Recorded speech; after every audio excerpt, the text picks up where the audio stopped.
بسم الله الرحمن الرحیم. سلام و احترامات، نیک هیله و نیک پیرزنه مې ومنئ. هیله منم چې ښه اوسئ.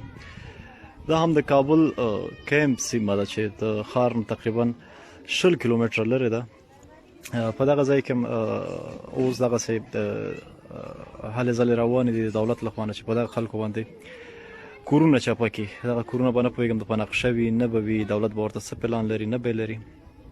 خو این دغه دروازه چې تاسې ګورئ، دغه کورنۍ 4 کسه په داخل د 1 کال کې وفات شول، چې د هغې نه تقریبا 19 کسه یتیمان پاتې شول. ټول بې سرپرسته 4 کونډې، 19 یتیمان. دا چې ما ته چې اول را کړی و، زه راغلی وم، مخکې مې ورسره خبرې هم کړې وې، اما اوس لپاره یې هېڅوک هم په کور کې نشته. د دغې لپاره ما خوراکي توکي راوړي دي.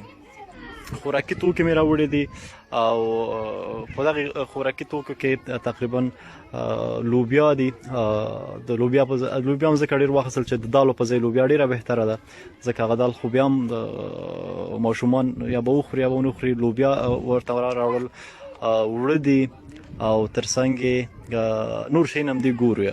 دغلته یې ورته ږدم، انشاءالله یو همسایه به پیدا شي چې ورته یې ونه. دغه اندازه خوراکي توکي دي چې دغه اوړه دي او دغه وریجې او لوبیا دي. دا به د ماشومانو لپاره یو څه اندازه ګټور هم وي او تر څنګ خوښېږي به یې هم. دغه به انشاءالله یو همسایه پیدا شي، ور وبه یې راباسي ورته. تاسو ته هم ښه وخت غواړم. ښې شېبې. خدای په امان.